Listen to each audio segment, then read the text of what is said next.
It is um, it is completely new area which is coming up, which is basically call it as generative AI. And mostly what we try to understand is um, typically from generative AI, we try to understand that how well uh, we basically get a context of AI, okay, in terms of generating whether it is an image or whether it is let's say a text, okay. So whatever the context, even at a music, okay, even at a music level, okay, we are trying to generate those different notes of musics, okay. So images, text, everything can be generated, and we try to figure out what are the different aspects of those generation. Okay, so generative AI is very important. In nowadays, its application is wide and huge. We try to understand the different aspects of generative AI, like drug discovery is one of them. Okay, trying to figure out what are the important drugs that are part of the generative AI, and what are the important means basically drug for what are the different chemical compounds. Okay, basically in drug discovery which comes is what are the different chemical compounds that we can relate or have some sort of similarity with the receptor of the different cells where we want to target. Okay, so this is one application. Chat gpt, you guys already know, it's a huge success which came up through in order to make or in order to converse with a conversational AI platform across different platforms. Okay, so we don't depend on any platforms. We try to converse across different platforms. So generative AI by default is very implementable. Like so far, we have seen all our language models which were very domain specific. You want to build a food delivery app, you have to basically build a model which is specific to the context of food delivery. You have to basically collect the data which are very specific to the context of food delivery. But you don't have any such model which are out of the context of food delivery. Okay, means the model cannot speak outside the context of food delivery because it has been trained on that, right? And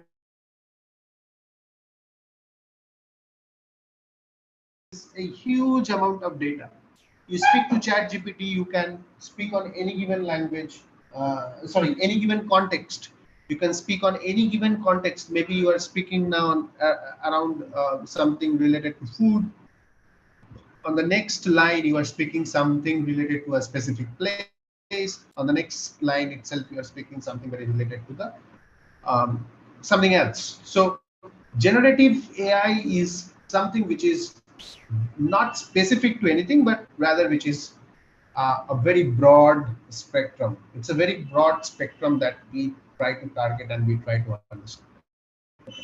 Similarly, in terms of the images that you get to see here, uh, you guys have already experienced a lot of different stable diffusion solutions, okay, which are very interesting, very in some cases it is very innovative as well, right? But the idea is to use those in different aspects, in the aspects of design, architecture, in the aspects of a lot of generative thought process. Okay, so the human beings are mostly uh, intelligent because you have that generative thought process which we are now trying to bring on the machines, right? So that they can actually behave something very similar like human. Long back, we have the deep learning mechanisms, neural networks, which basically can behave somewhere similar like a brain. But those cognitive abilities were missing out in those basic neural network models. Okay, and that is typically addressed in this particular generative AI piece. Okay, so uh, I will take you through how the architecture looks like for the transformer, where the generative AI begins for the language model, large language model, and then we will come back to how can we optimize, okay, those language models, okay, what are the different methodologies that we can apply, and then finally we will come back what are the different solutions that are available in the market, okay, because these are very difficult to design and build. Rather, it is always the viable solution to use transfer learning techniques to retrain the model based upon your own needs, to train your model based upon the data that you have, because you will never have a sufficient data for the large language models, right? So so those are the different aspects which we will be discussing today, and then I'll share some of those contexts from where you can get the code as well, from where you can also download the pre-trained weights, and then probably go and retrain the model with those pre-trained weights with your data set, and finally you get some outcome from the system.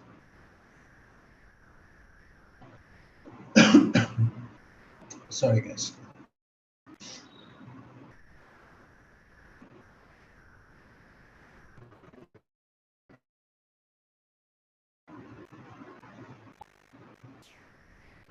Okay, now moving to the next piece, which is how does the architecture of transformer looks like. So transformer, before that we have an attention based LSTM. So in our last lecture we discussed about LSTM, and LSTM is a long short term memory, those who have not attended. So long short term memory, uh, along with attention, so attention based LSTM, okay. So if when the context is very large, when you have multiple lines, okay, let's say you have a paragraph,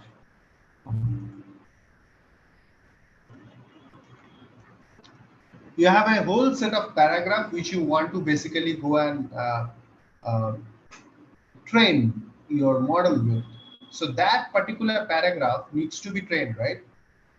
Or let's say you want your machine learning or deep learning LSTM model to learn that paragraph, or to learn the context, the meaning context of that paragraph. Okay. So let's say if I take something from the Wikipedia, let's say COVID-19. Let's go back. And let's say I basically take something on the COVID-19.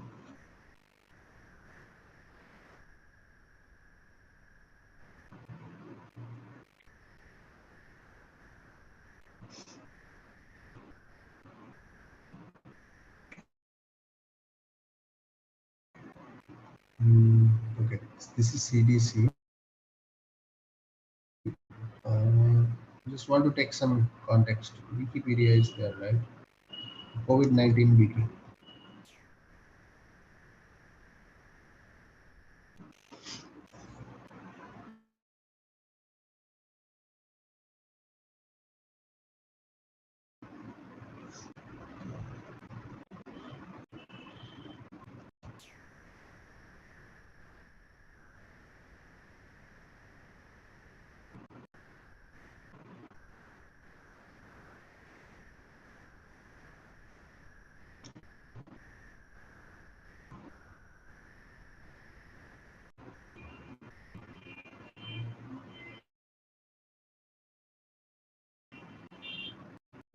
So let's say if I take this entire paragraph,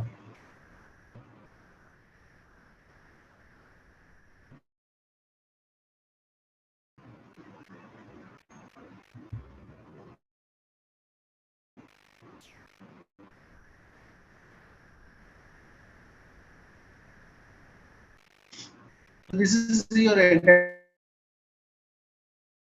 paragraph. Okay.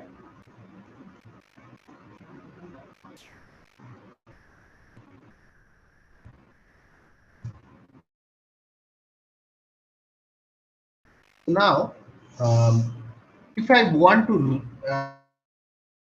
figure out the key important words or the key important tokens, okay, so in that case it is very difficult. So let's say coronavirus related RNA virus that causes disease in mammal, bird, human, bird, respiratory tract infections. So in order to give a more focus on those set of tokens which are more meaningful, we make use of attention. Okay, so attention is basically used in order to identify those set of tokens which are more meaningful in nature. Okay, so this is token T1. Okay, token T1 is associated with token T2. Token T2 is associated with T3, T4, T5. Again T4 and T5 is associated with T6. Okay, so these associations are basically checked. So T3 is associated with T4 and 5. T4 and 5 is again associated with T6. T2 is associated with T3, which is associated with T4 and T5. T4 and T5 is associated with T6. So like that, it's basically focused set of token is basically highly correlated. With the help of this, we try to identify that what are the important factors that basically helps us to identify the important tokens which are used for your LSTM. Okay, LSTM based attention. So the attention model, LSTM based attention, was primarily used before transformer came into the picture. Okay, and and the one of the biggest challenge that we were facing was when the context is very large. Okay, when the context is very large, so the attention vector was able to identify the important tokens which are making sense. Okay, like over here, it's a paragraph which contains. When the context is very large, challenge is the dependency of coronavirus in hepatitis is very less, because the token dependency from coronavirus to hepatitis contains another 30 words. Hence, if the dependencies are not maintained properly, so in that case what will happen, the dependency will get lost with hepatitis, and basically the relationship between coronavirus and hepatitis will get lost. Okay, so that was the biggest challenge of means this LSTM based attention, or you can say bidirectional attention.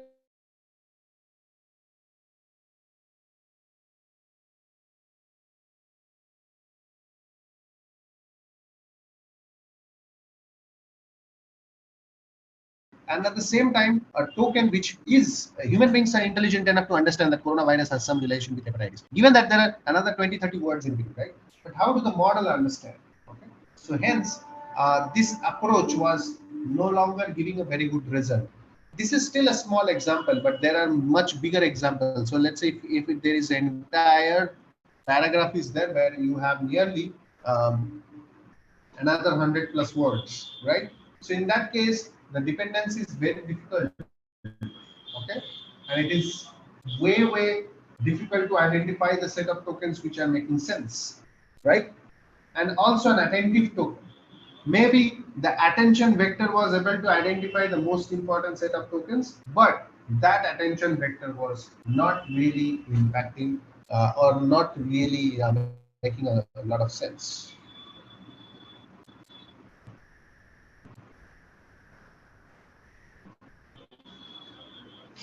Okay, so these were some of the challenges that we were having using LSTM, and because of that, the large language model and especially uh, and especially the transformer were being designed accordingly. Okay, so hence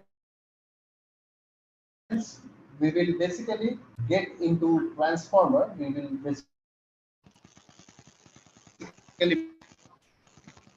build transformer. We will basically understand what are the different aspects of how can we basically modify it. Okay, how can we modify it, how can we uh, customize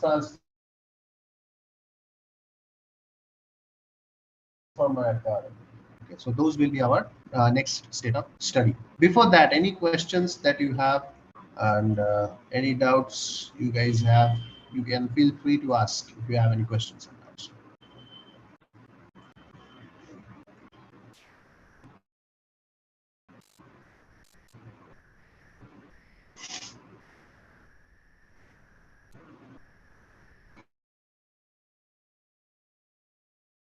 Any questions, any doubts you have, please feel free to ask. Moving on to transformer. Okay, so you can see this is the architecture of transformer, which is completely very different from LSTM models, and which is where the functional area of LSTM and all the other language models which were so far there were mostly sequential in nature. Okay, they were mostly sequential in nature, but now we don't have sequential LSTM models. Okay, so here it is more in terms of spatial pattern that it tries to capture. So hence transformer is not only limited to language model, but it is also applicable in large scale models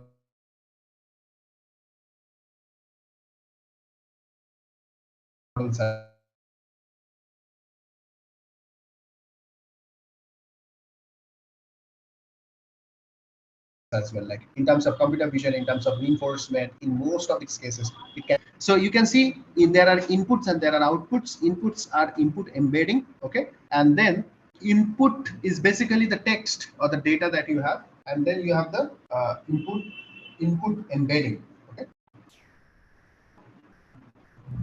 what is input embedding doing? Input embedding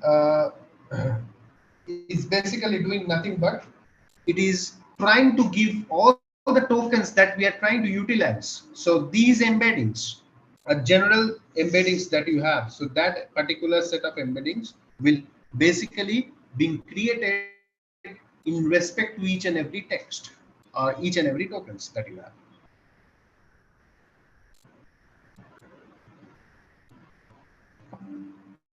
Okay, so that is what is input embeddings. Okay, the next is you can see positional encoding. Okay, so let me explain you in a whiteboard. So first is input embedding. So you have a token like I am looking for burger. I'm looking for burger.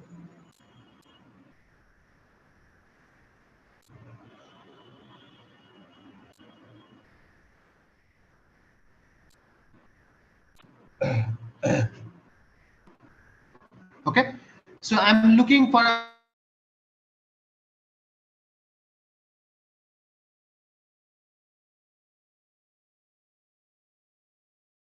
burger. So this is this is your text embedding E1. Okay, and the position and embedding. Now what we are trying to learn is how the position of these each embeddings are that we call it as positional embedding. Okay, so I uniquely represents am, and these values are basically the learned embeddings. These are not just a general value or a random value.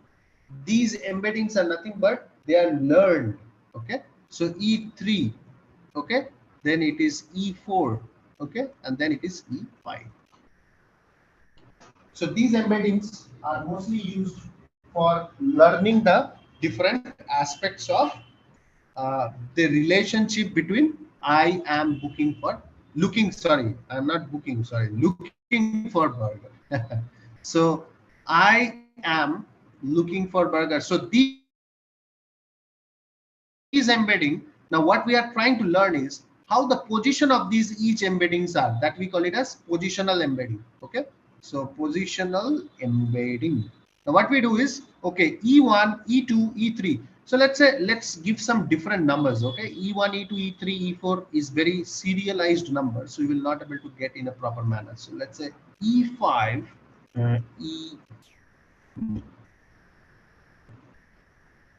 E6, E2, E11, E20.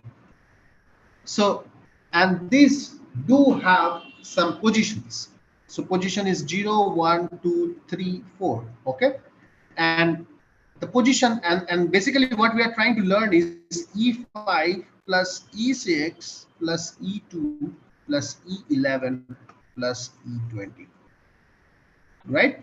Or if you just, it means plus doesn't mean really we are adding it up, but we are trying to learn the sequence. So after E5, E6 comes generally. I and am will be always almost together. So after E5 comes E6, and then from E6 to E2, E2 to E11, E11 to E20.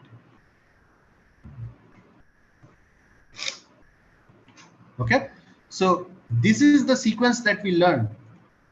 E5 to E6, E6 to E2, E2 to E11, E11 to E20, and we learn the pattern, and that's why this positional embedding changes. So if I say that, if you say that I burger am looking for, if you just reverse that, so let's say let me write it in black. Okay, I burger am looking for. Now, if I basically I is E5, so now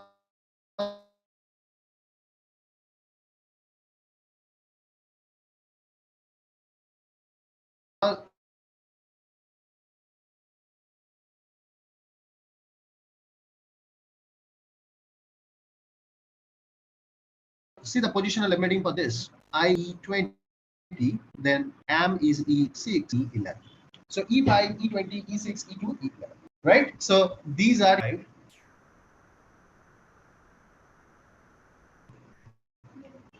E5, E20, 26 to 11. E5, E26 to 11. Now see, this pattern is not now. Most of the time you will never see, the model will never see this pattern, right? Model will almost see something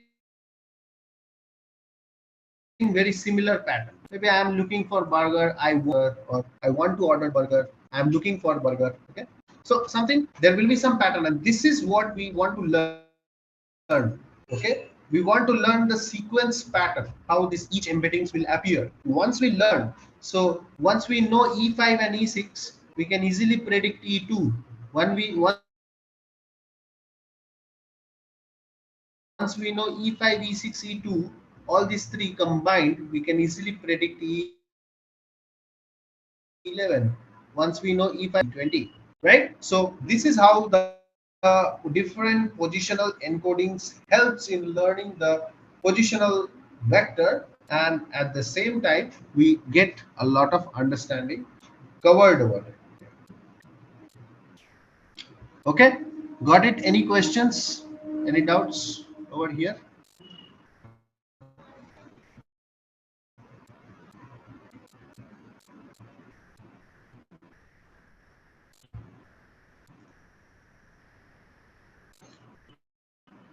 Any questions? Okay,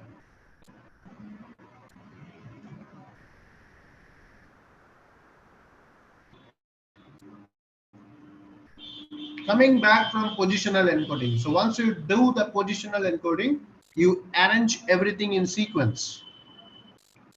Okay, next part is multi-head attention. Now what is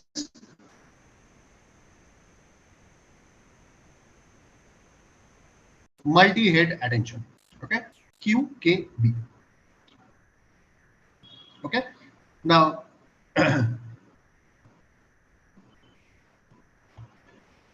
basically QKV is this entire piece is a multi-head attention. So Q is basically nothing but it's a query from the previous cell state. If you remember the LSTM, we have a previous cell state, we have a current cell state, and we have the upcoming cell state. There are three cell states.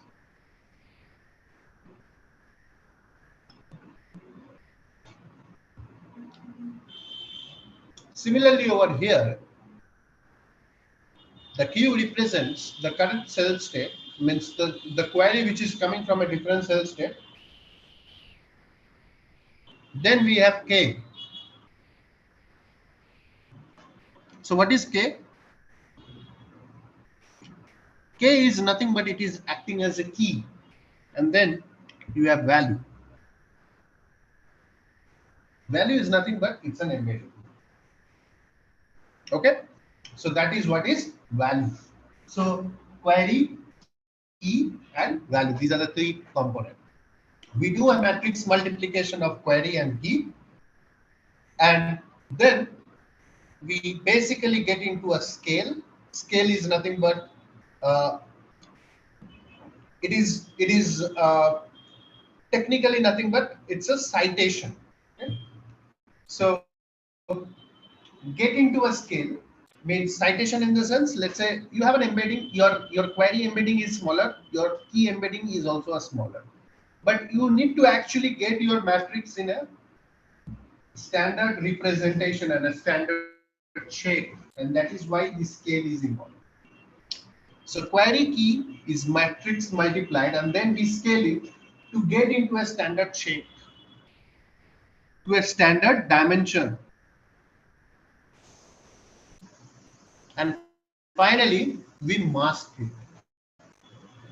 Now what is masking?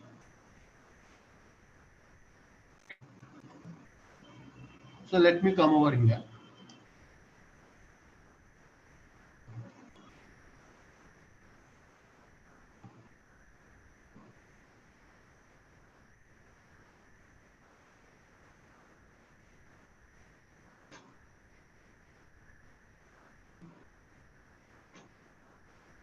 What we are doing here, I'm looking for burger.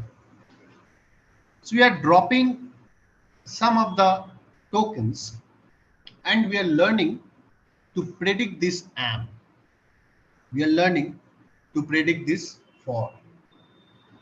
In order to drop this token, we are basically learning to predict this am and for.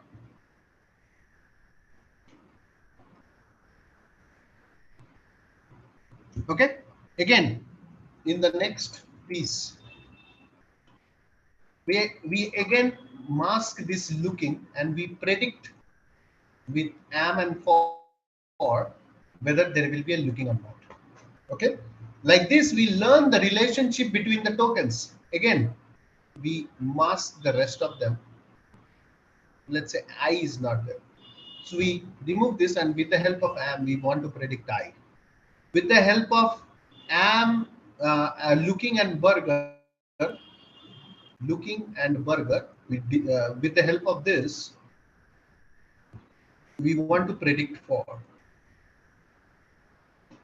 Okay, with the help of these we want to predict for. With the help of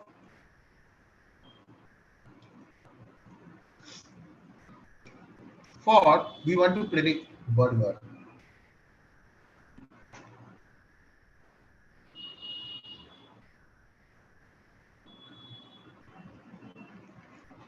Okay, so I am looking for burger. This is your context.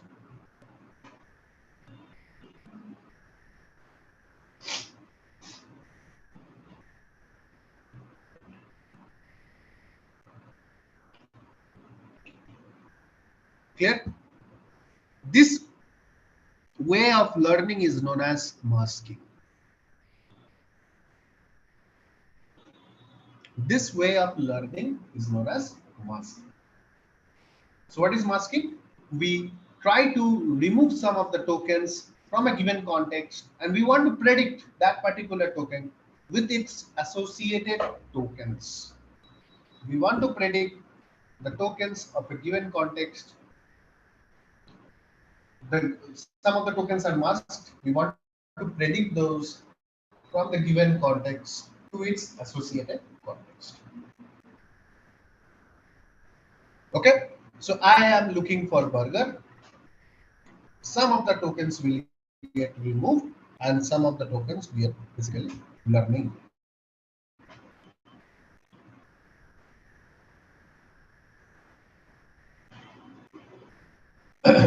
So this is how you go and learn the different aspects of the tokens You learn the different aspects of how to build those relationship between the tokens, and this is how you basically get the specific way of understanding. Okay, so this is called as masking. Once we do the masking, because in masking we need softmax. Softmax will help us to create an activation function. So it's an activation function, right? So it will help us to predict. With masking, it has to help us to predict. Softmax will help us to predict whether looking has to be there or not, burger has to be there or not. So that is the purpose of softmax. And then finally we are multiplying with the actual vector. Why we are multiplying with the actual vector? Because we are learning every time, right? Today you are taking a context of I am looking for a burger. Tomorrow I want burger. So I am looking for a burger, whatever vector you have, and I want burger. The context is same. In order to define that both are same, we actually need to collate together. We actually need to multiply together, right? So that is the aspects of again matrix multiplication. Okay, and hence we do the matrix multiplication again, and this is what is your multi-head attention. Clear? Any doubts, any questions?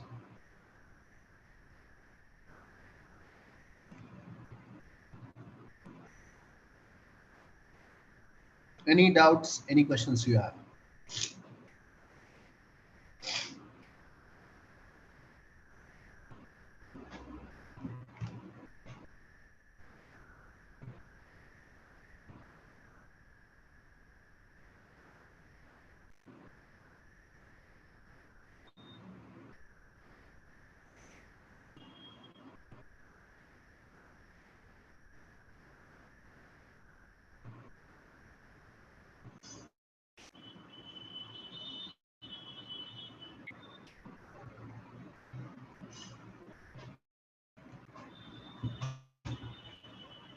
Okay, so I'll just check the chat box.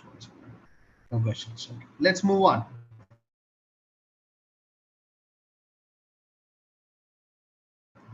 So the next piece that we have is post matrix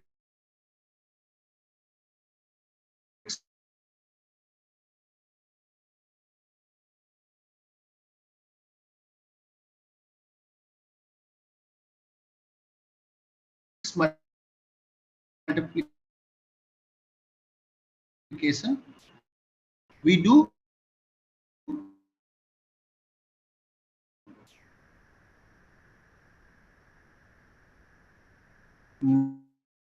normalization.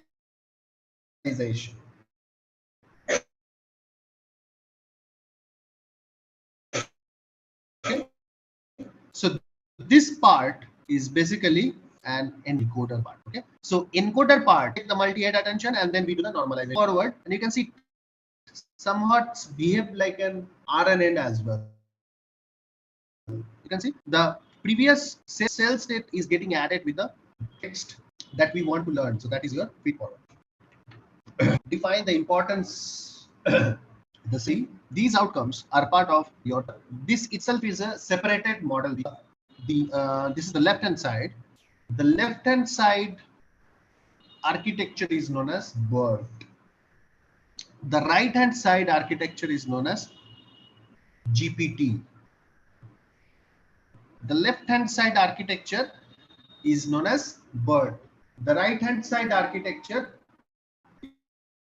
is known as GPT. Clear?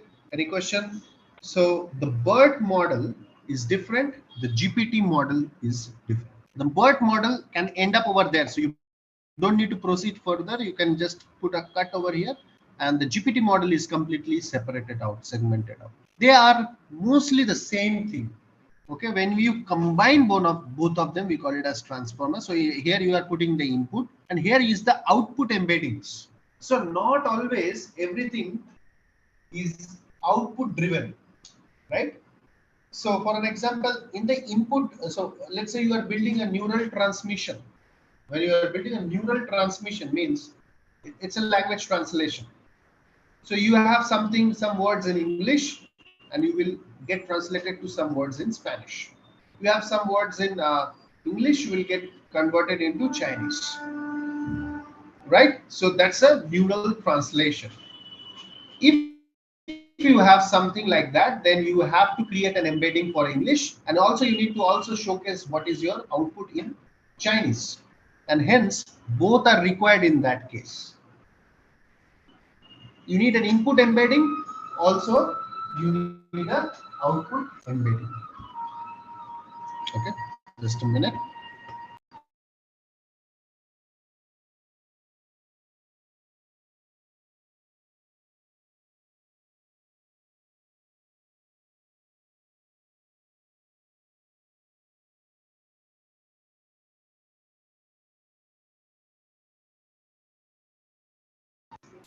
Okay, so this particular, yeah, we are talking about the architecture. So you can see that this part is this particular part is basically the encoder part, and this part is the decoder part. Now the decoder part is basically encoder and decoder both comes in place when both of them are basically where you need an input embeddings, and also you need a corresponding output embeddings. In the input embeddings, you take, let's say, English language tokens and their embeddings, and in the output embeddings, you take, let's say, Spanish language and Spanish token, and then you basically do the same steps. Nothing is different. Everything is same steps. Now, the embeddings both are learned together. If this is English, this is Spanish, both are learned together in these feed forward, and finally you create a linear set of values and then pass it through softmax layer.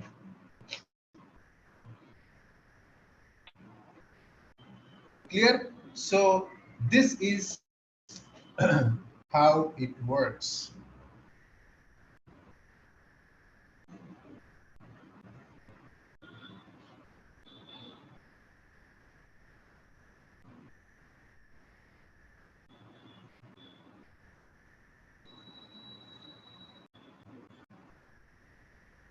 Clear? Any questions?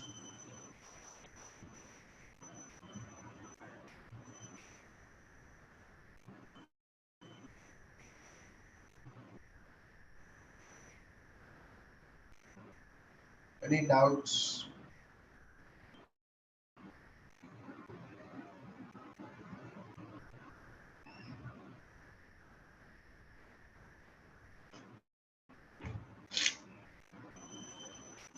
Okay, so we have an input embeddings, output embeddings, and finally you get your your output probabilities, and this is how you learn. Okay, you learn the relationship. Now, not every time you need an encoder and decoder same to same, right? As I said, it is only applicable for neural translation kind of problem statement, where you have an input and you also have an output, and you want to basically make a learning of your neural networks in a way so that it takes the input and it takes the output and learn both of them together. Okay, so that is why it is very, very important. So input embedding, output embedding, both has to be learned together, and then you get an output. Okay? Now, in some cases, as I said, BERT is only specifically this portion. GPT is only specifically this particular portion. Okay, so BERT is trained on its own set of aspect. GPT is trained on its own set of aspect. So BERT has its MLM concept of learning, while GPT is a bit different. Now, what is MLM concept of learning? MLM concept of learning is masking, or you can also say masked language modeling. Okay? So what is that? It is nothing but you put a mask on some of the tokens and then you learn. Again, you put a mask on some of the tokens and then you learn. Okay, as I already explained it over here, right? I'm masking this and then I'm learning. Again, I'm masking this and then I'm learning, right? So this masking concept is very, very interesting because with this help of masking, now earlier when transformer was not there, what we used to do is we used to remove the unwanted tokens. So for an example, the unwanted token is I am for. You only have looking and burger, which are the important tokens. Now, because of that, lot of linguistic challenges used to come. In the unwanted token, lot of linguistic challenges used to come. So we don't readily accept these kind of models. Okay, we don't readily accept this kind of model because a lot of challenges comes with respect to this unwanted set of tokens. Okay, so hence we basically, so if we say that I am looking for a burger, okay, if I remove the grammars, then the linguistic patterns we are missing, right? And hence it is very difficult to learn. If I miss the linguistic pattern, then it is very difficult to learn. So that's the reason we focus on linguistic as well nowadays. Earlier we don't used to do that. Okay. Prior to that, when attention was not there in place, when those things were not there in place, prior to that we focus on what are the nouns and what are the verbs. We don't focus. So noun and verbs, because noun tells us that what is an object and verbs tells us the action of that object. Okay, dog is running. So dog is a noun, verb is an action. Action is verb. So you take that noun and verb and you do the syncing. But nowadays we don't do that because not all the language belongs, not all the element or all the object of the language falls under that noun and verb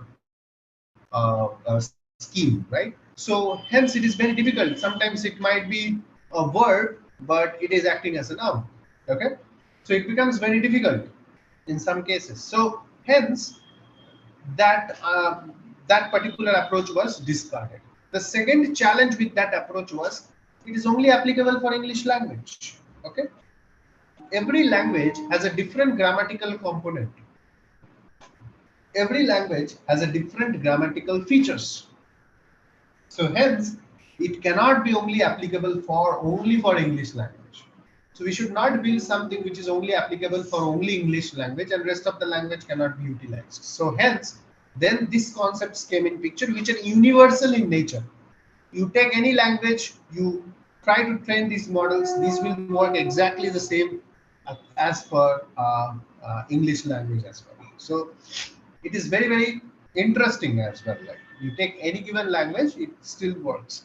So that's why these are the models which are much, much robust in nature as comparative to the previous models. Previous models were easy, but again, a lot of dependencies were not, which doesn't make the model learn much efficiently.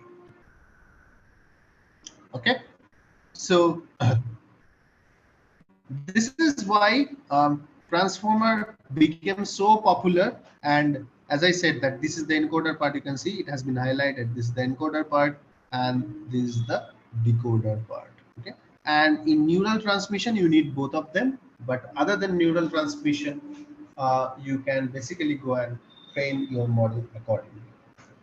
Encoders and decoders both have a similar functionality. So I mean, both can train itself each other, means both can basically work on different aspects. So starting from sentiment analysis, and there are many such different language model applications. Okay, generating text, generating tokens, predicting intent, predicting entity, all of those NER, right? Uh, all of those are pretty much handled with the aspects of encoder and decoder. Okay, clear? Any questions, any doubts?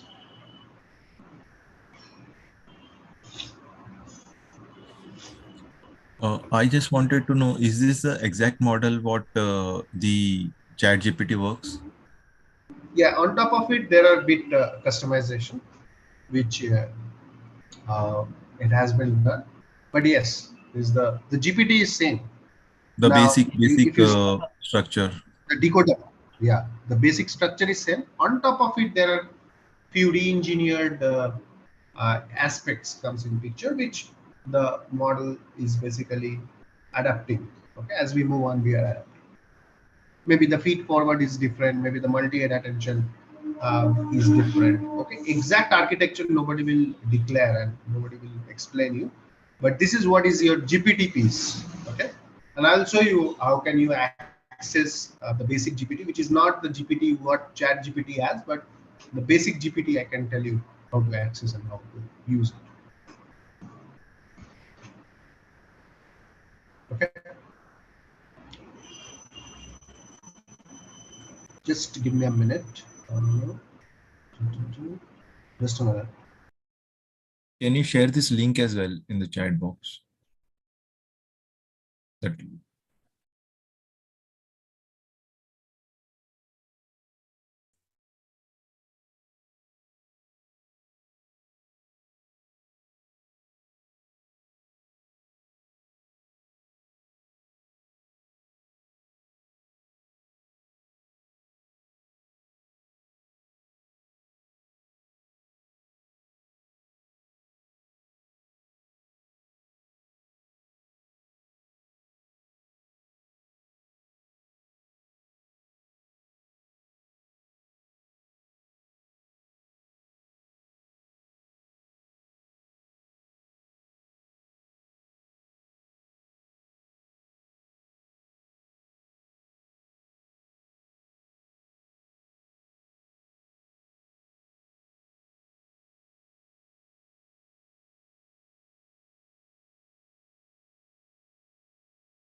Okay,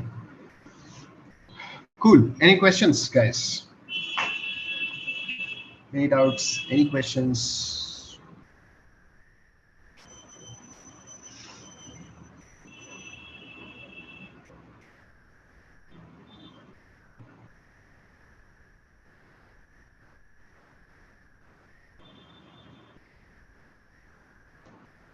Cool. So this was the paper which is the fundamental paper for any generative model. Okay.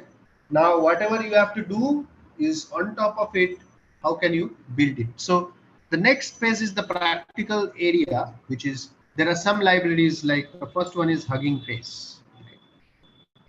So Hugging Face library uh, is basically mostly used for uh, the transformer purpose. You can see the models, you can see the solutions. First is the solution, okay, and it is applicable in different aspect. You see computer vision, natural language processing, audio, as I said and the beginning itself, that there are tons of such applications of the generative AI, and eventually in robotics and reinforcement learning as well. Okay, so I will first go with the multimodal. Multimodal means where there is a combination of image, combination of text, combination of everything. So that we call it as multimodal. Okay, so let's say feature extraction. Okay, and you can see there are different type of models. Okay, which are the versions. These are the different versions of GPT.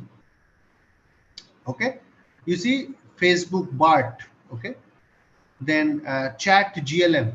Okay, so these are the feature extractor. Okay, so now let's say you don't know what these models do, right? And it is not possible for you guys, there are 4,000 models, so it is not possible for you guys to go and search for individual models and get the results, right? So what you have to do is, let's say, get into multilingual, E5 base. So what it does is it says that this is a text embedding by weakly supervised contrastive pre-training. Okay, somebody in the year 2022, some few set of scientists worked on this model. The model has 12 layer and embedding size is 768. Okay, so these are basically the text embedding. It basically takes the text embedding and it basically tries to figure out the the important set of tokens and important set of features. Code is completely given over here. You just need to use this code. Okay, the query, these are the input queries. You see how much protein a female should eat. Okay, and you can say that these are your answers. Passage, query, passage, query, passage.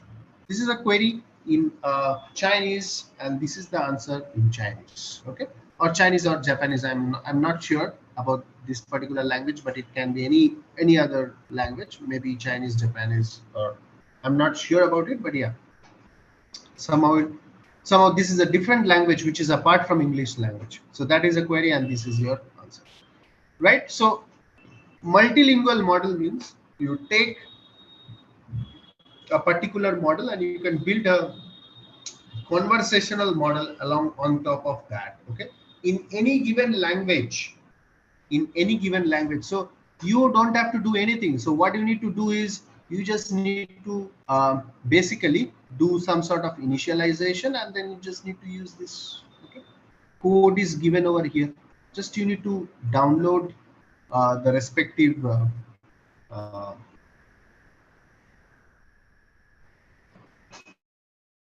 yeah, you need to just download respective set of libraries, respective packages, and then that is done. Rest of the thing is done.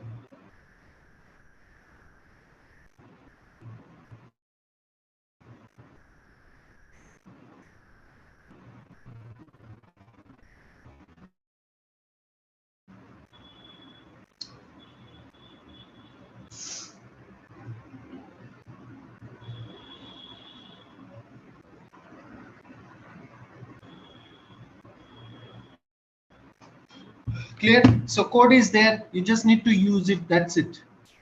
And again, you see the interesting fact is this multilingual E5 base. This is again used from XLM Roberta base. So eventually, this is also not a core model, XLM Roberta base. This particular model is used from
yeah, sorry guys, got disconnected. So just a minute. Let me share a screen.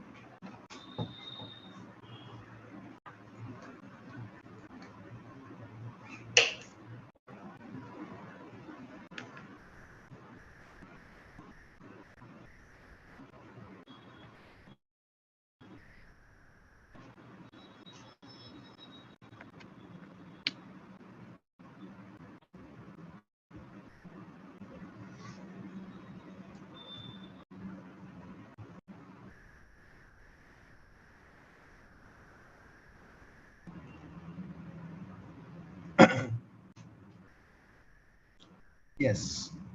So XLM Robota, yeah, I was talking about this XLM Robota. So XLM Robota is again is another one of the model, as I said.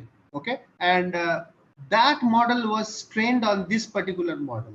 Okay, that model was trained on this particular model, XLM Robota. Okay, now coming back over here. So this is how you have to do some sort of mining. Okay, you have to do some sort of mining. So now you see in natural language processing there are so many text summarization. So let us experience this. Okay, text summarization.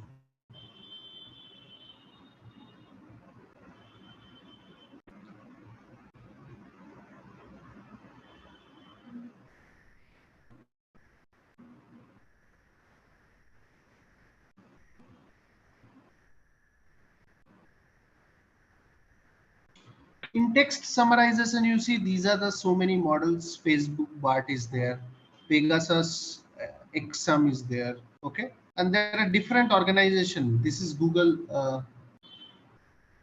This is Facebook Bart Large.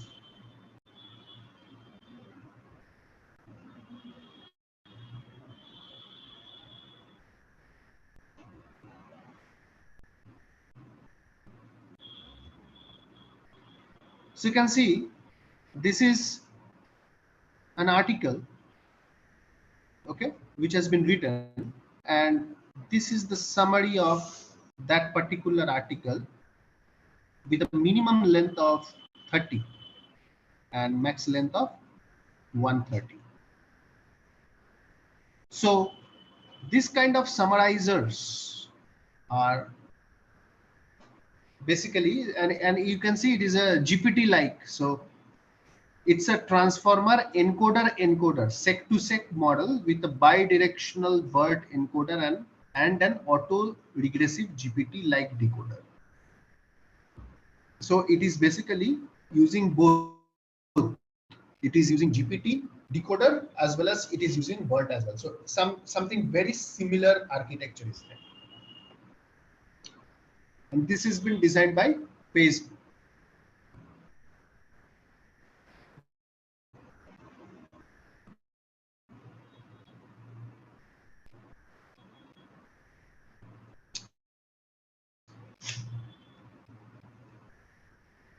Okay, you can see that uh, you can let's say I take COVID-19, right? I took some Wikipedia of COVID-19.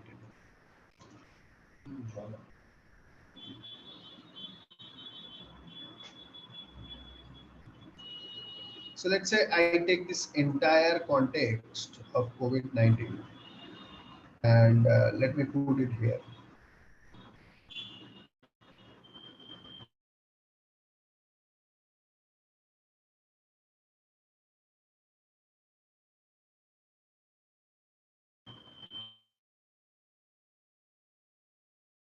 And I put on compute. Okay?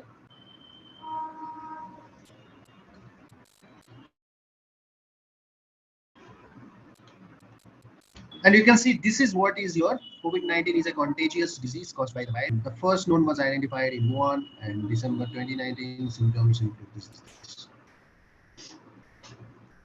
Okay, so live examples. You can see live examples.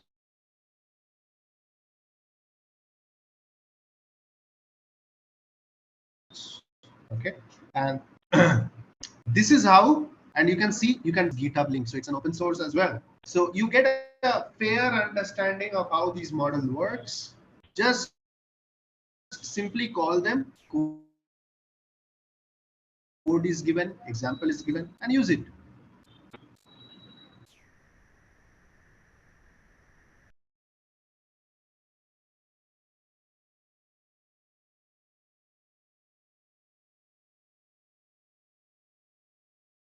And this is basically a pipeline API. Okay, just pipeline API. Call them, use it. That's it.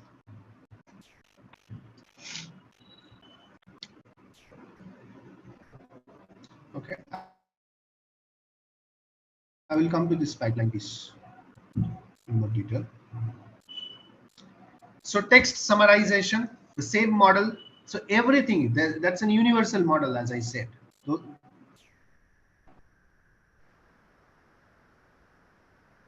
transformer is an universal model. It's an universal representation. It's an universal model. Next, text table question answering. This is interesting. Table question answering. I'll show you. This is a very interesting, and I have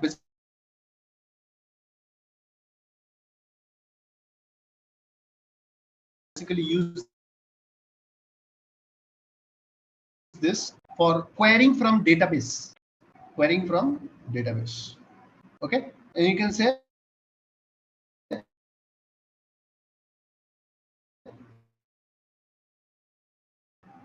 tapas large database, right? You have this database and you want to compute this.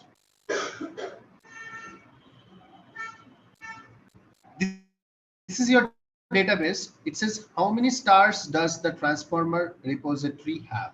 How many stars does the transformer repository has? So it automatically takes the SQL query and pull this information out from this repository. So this is so fantastic. Okay, so you are not an expert in SQL, just simply go and tell that how many stars, just simply write that question what you want to query for, do that query, right? It means you just train your model accordingly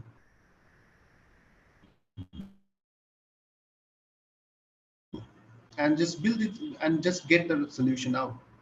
Okay,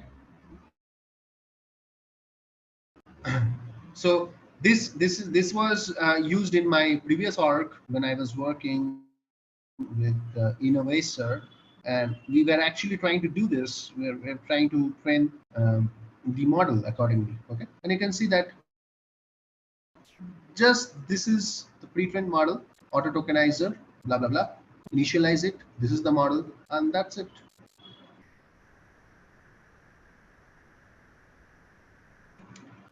Call the model and just do the deployment. That's it. If you want to get the original repository, means original code repository, so you can click over here and get it.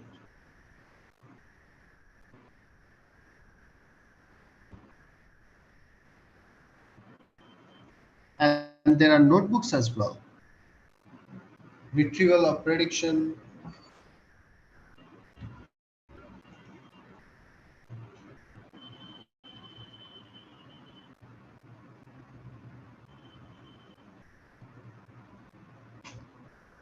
So you can see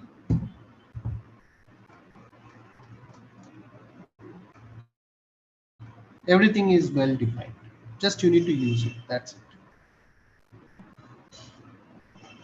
Okay, so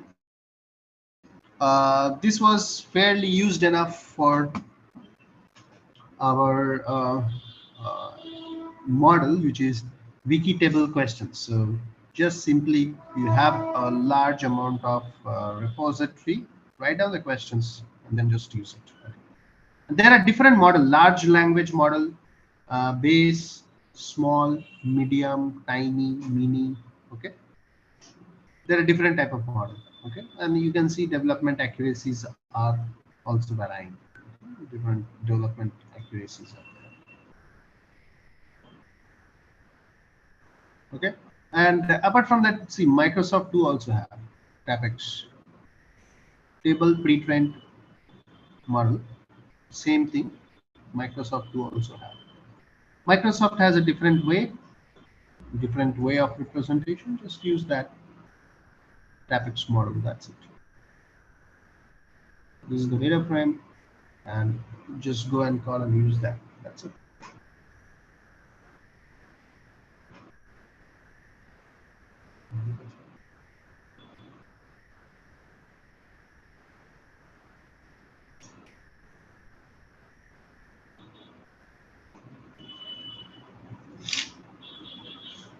Okay, so you have the representation. So this is how it's very similar. You can see these are the questions, these are the answers.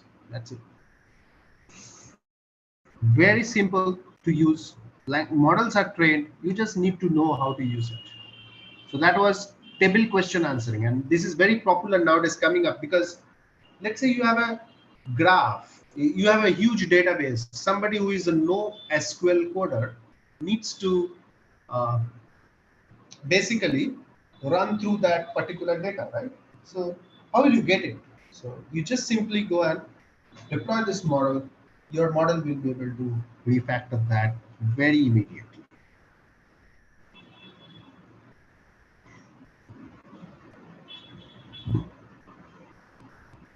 Okay. Any questions, guys, so far? I'm moving ahead. Do you have any questions?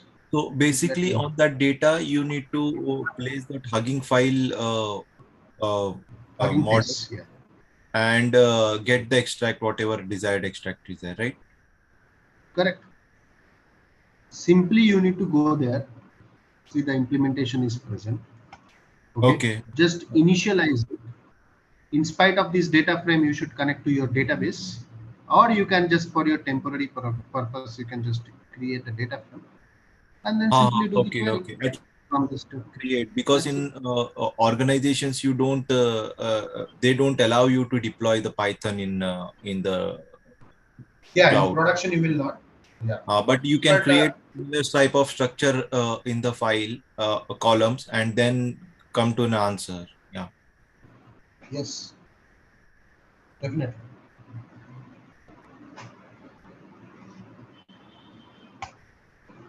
And you can create a kind of a, let's say you have a huge database ready for analytics, okay, and you have some questions, you have a Power BI dashboard, along with it you have a dashboard, you have some questions to be answered. You don't need any query. You don't need any query. Just simply go ahead, deploy these models, query. These models will convert this natural text into an SQL query, which will be executed and which will be pulled out from that particular data. Can you rename the what is the name of that SQL model? Table question and TAPEX, TAPEX. TAPEX. Okay, Yes, TAPS. Okay. Any one model out of this would be fine, right? Like there are many yes, yes, models. yes. So you can go with Google's model, you can go with New Lab model, okay? Neo Jennifer, this is somebody personally done. And you can see it is very latest, July 14, Yeah, but updated how 3 do days we ago, 6 understand days ago. how many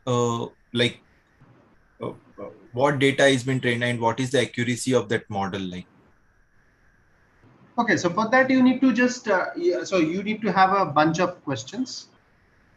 So let's say you have 100 questions and you have 100 answers as well. In order to measure the accuracy, right? You have 100 questions, you have 100 known answers. Now what you have to do, run this model on all of these 100 questions and try to get these 100 answers. And try to run this model on all of these questions and try to get your predicted answers. And Mhm. just simply match between predicted answer and these original answers.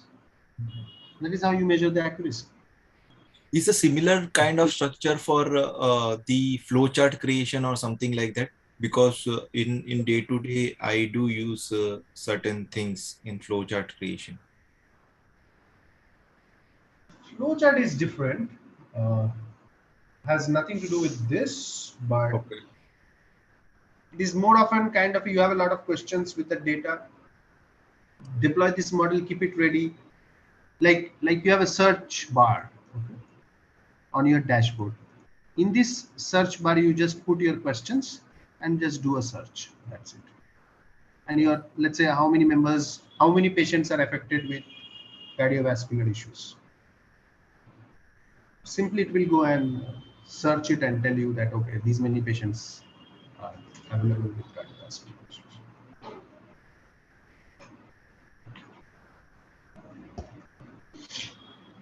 Getting my point, right? Yeah, yeah.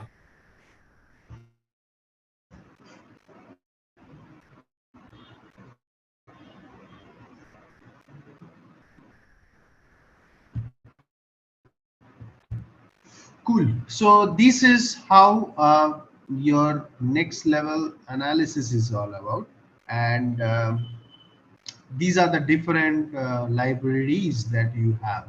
Okay,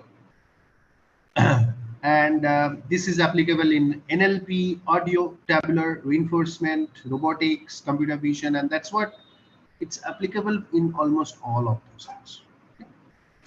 So that's what this is never ending process. You have 4,000 models, 63 models in case of table question answering. Text classification, you have 26,000 models.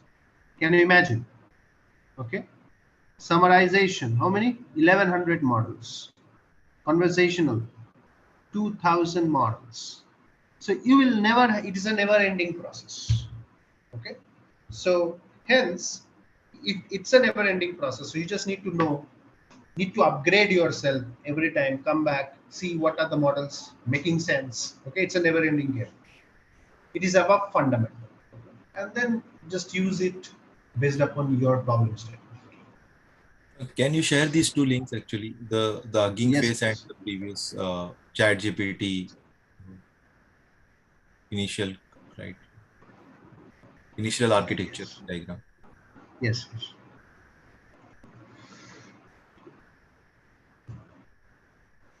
Chat GPT architecture, there is a paper called All Attention is All You Need. So in that paper, you will get in detail, as well as this link is also, you can just download the PDF, keep it with you so that it is utilized. Yeah.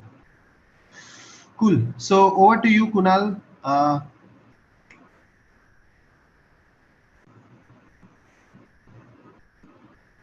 Are we done for the day? Yeah, we are almost done. Okay, guys. But A very good evening, good morning to everyone across all the parts of the world.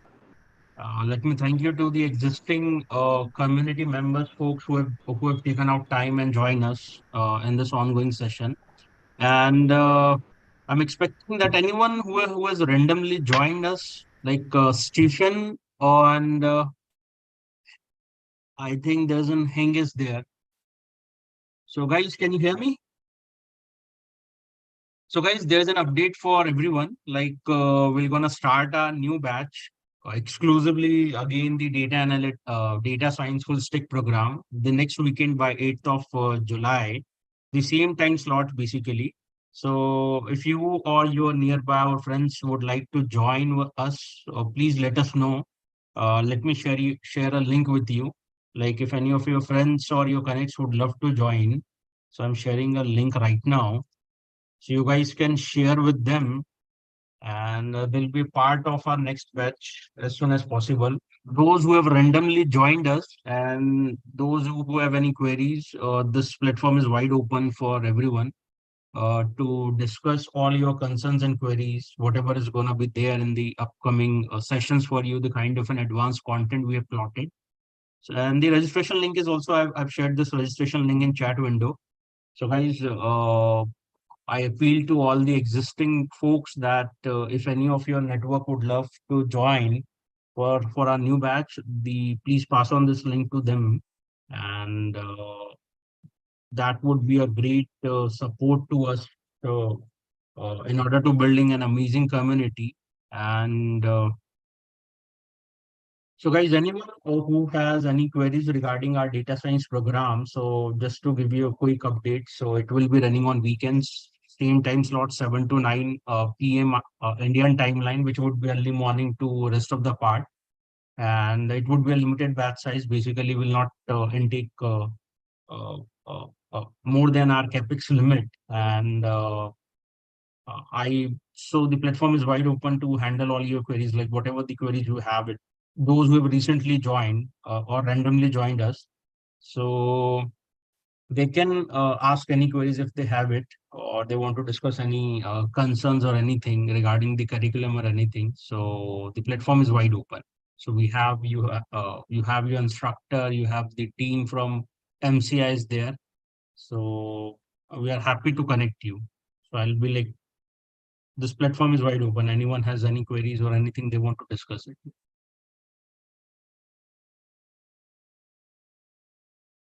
because I think we have circulated across many groups, and you got randomly joined from any of the groups from there. So that's what I'm thinking about. That if anyone has any doubts or queries or looking forward for any clarity, please let me know. So I can handle all your queries and respond you as per your queries. Anyone has any queries or wants to discuss anything?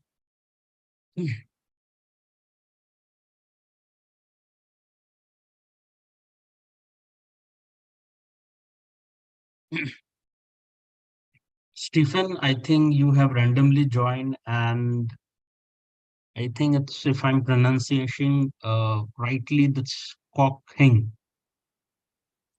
Let me correct if I have not pronounced correctly. So, so Stephen, if you have any queries or if you wanted to ask anything about our upcoming course that we're going to start it by the next weekend, so the platform is open. Probably I'll be open to discuss anything with you or anyone from our existing community who wants to connect to discuss something. So that's perfectly fine. Or shall I ask Rishabh to conclude the session in a while?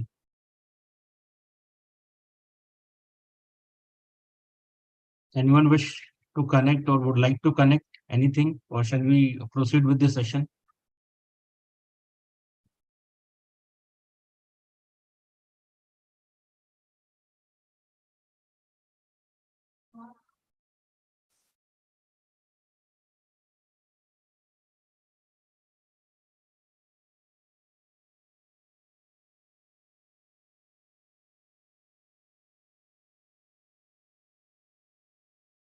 Okay, Rishabh, you please carry on. I'll be available over here. So if anyone has any query, I'll be joining them in a moment.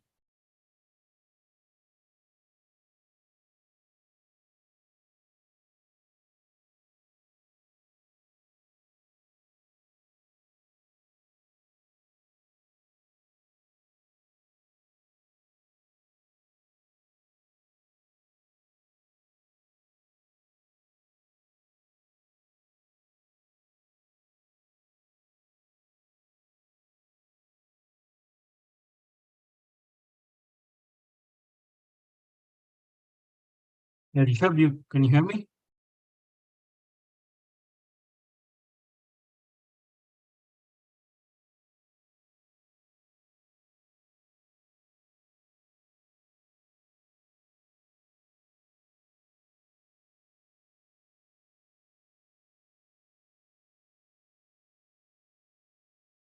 So guys, just to give you a further update, uh, it will be around like 5 months module, weekend live batches for professionals. Again, we'll have a limited batch size to ensure the personal mentoring and focusing on to the advanced contents, doubt resolutions and everything.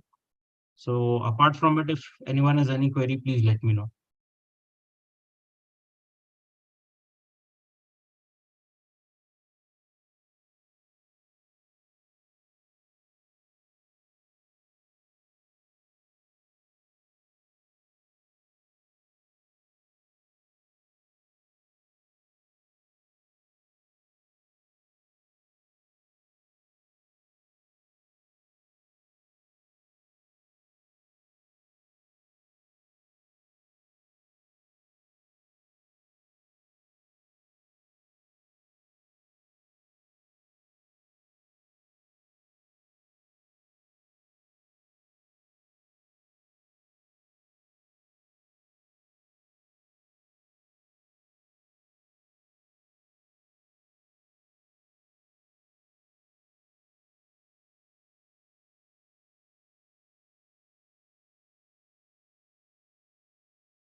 Sergio, Vishnu, I think, are we done for the day? Excuse me? Yeah, I'm asking.